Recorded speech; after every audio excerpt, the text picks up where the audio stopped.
Hello, welcome back. This segment is on the shortcut operators.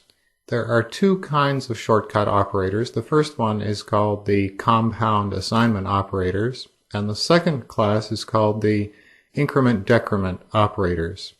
These operators don't add any functionality to the language that you couldn't have been using in some other way. You could have done this in some other way, but as a C programmer, you're expected to recognize these and to use them where it makes sense, where it makes the code just a little bit better, easier to read, and in fact a little bit shorter. So let's start by looking at the compound assignment operators first. This is a shorter form of an assignment that includes an arithmetic operator. So here's our old way of doing it. Total gets total plus amount. And here's our new way of doing it. Total plus gets amount. So plus gets, the plus sign and the assignment operator together, is the compound assignment operator. This one in particular, plus gets, is used very commonly for accumulator variables. So we have here a total variable, which is probably an accumulator. And each time through a loop, perhaps, we're going to throw an amount into the total. Once you get used to it, total plus gets amount is simpler than total gets total plus amount. Compound assignment operators, there are as many of them as there are arithmetic operators. So there we have plus gets, minus gets, times gets, divide gets, and so on. And you should be using these when you have the chance, when it makes your programs a little bit easier to read. So here's another example taken from the previous projects that we worked on in the gas mileage program that we wrote. We had total miles, which is the accumulator variable, and we add in the miles, and we're going to change that to use the plus gets operator. And in the exercise where we calculated the factorial, we could have used the times gets. And we'll go back and have a look at those two examples and how they could have made we could have made the code a little better using these compound assignments. Okay, so here's a pitfall. When these statements get complicated using the compound assignment, under the word pitfall we have A times gets B plus C. So which happens first, the times or the plus? And what it looks like is we have a multiplicative operator and an additive operator, and the multiplicative should happen first, and that's not what happens. When you expand these and you have different kinds of operators, different precedents of operators, think of the compound assignment operator as having the same precedence as the assignment operator itself. That means that the compound assignment operator will always happen last, regardless of the precedence of the arithmetic operator associated with it. So when you expand these, if you want to put parentheses after around what's on the right, that might help to make sure that you have the order of these well understood.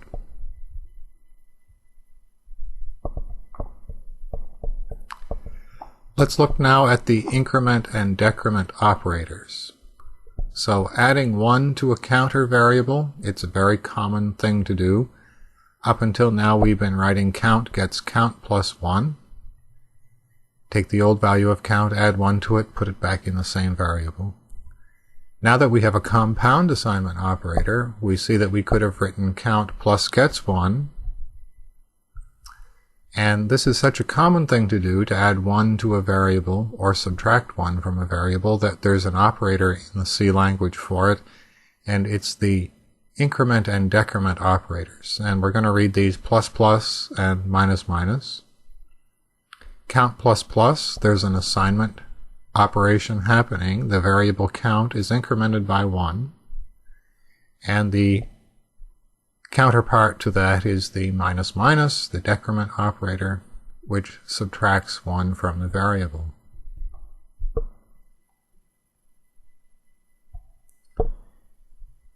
These increment and decrement operators come in two flavors, post and pre. the position of the operator, either before or after the variable, determines whether it's pre or post.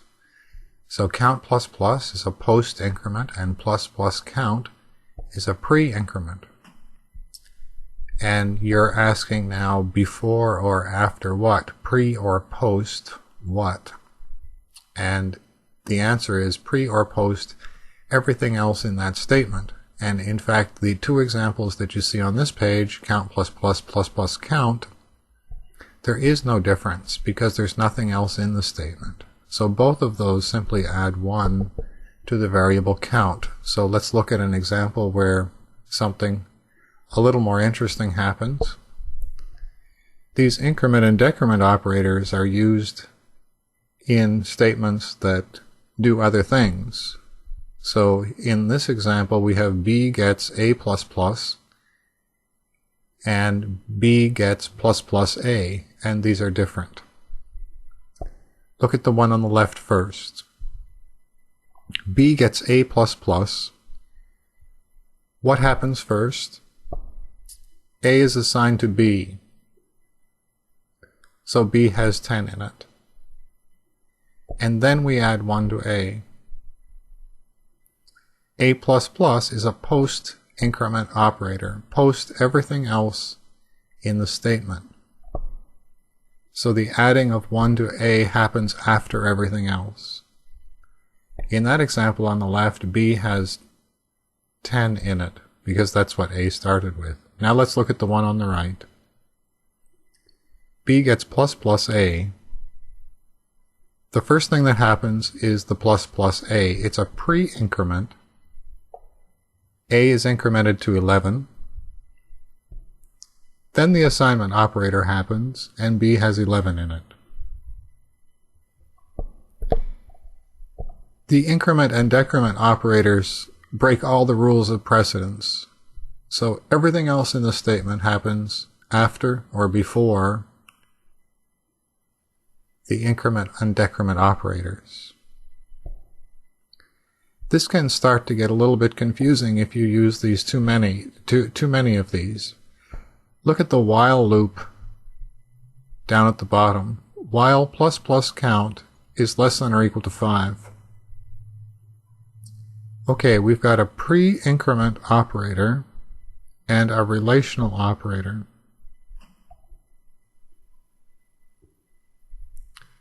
If you're mixing increment and decrement operators with relational operators, you're causing the reader of the code to really sit and think about what happens first, what is the meaning of that condition. This one seems to be add 1 to the count first and then compare the result of that to see if that's less than or equal to 5.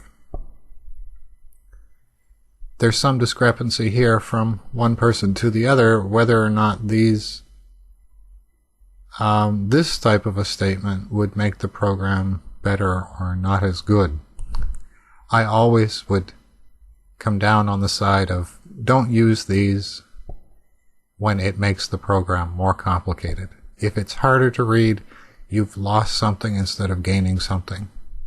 So I wouldn't have written this while loop, although there are many people programming in C who probably would.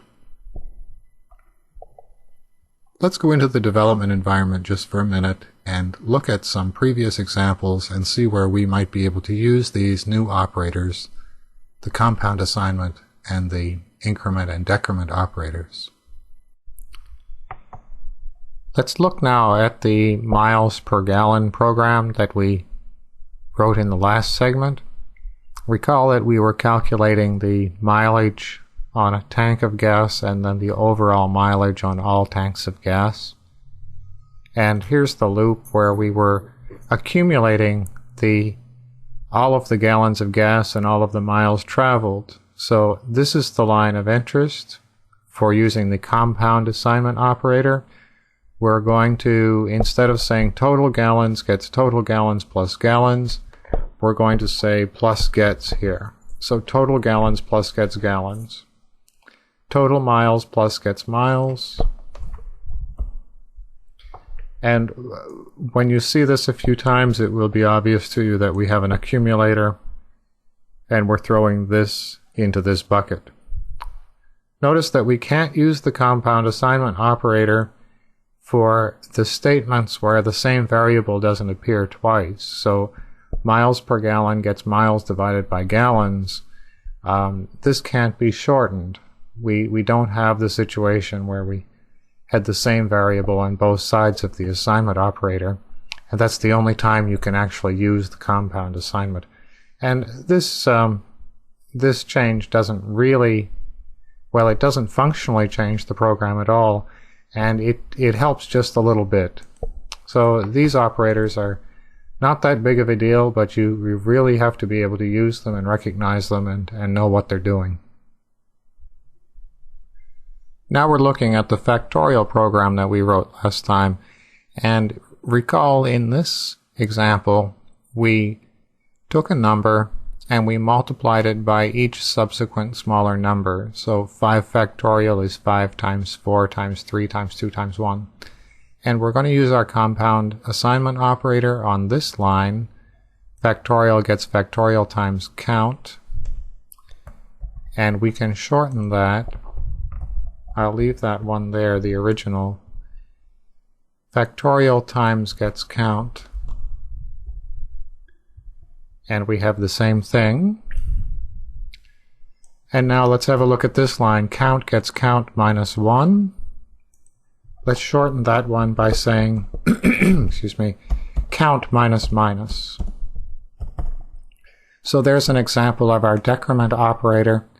We could have used minus minus count, but in general people don't. They put it as a post increment or decrement when it appears on a line by itself. I'm not really sure why, but that's what you would expect to see. So this loop is somewhat simplified by using the compound assignment operator and the decrement operator.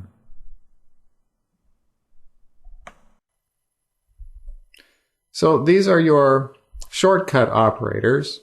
The first ones were the compound assignment operators, and we're going to read them plus gets or times gets. The one that's used most commonly is plus gets, and it's very commonly used for accumulator variables. So A plus gets B means throw B into A, the bucket A. Whatever A had will have the old value plus the new value. And you'll get used to using these compound assignment operators, and it will make the code easier to write and just a little bit easier to read as well. The other class of shortcut operators were the increment and decrement operators, and they come in 2 flavors, pre and post. And the interesting thing about those is that they break all the rules of precedence, and you have to be familiar with what happens when to know how to evaluate the expressions that have the increment or decrement operators. And it's not on this slide, but I think I should say it again that you should use these sparingly. It doesn't take any effort at all to make something that's so complex or obtuse that no one would be able to read it. And the first person who won't be able to read the code that you've written is probably you. So there is advantages and there's also some risks with using these. It's a good idea to now go back and review some of the programs that we looked at and see where we could have been using these operators to make the code just a little bit better. I'll see you next time.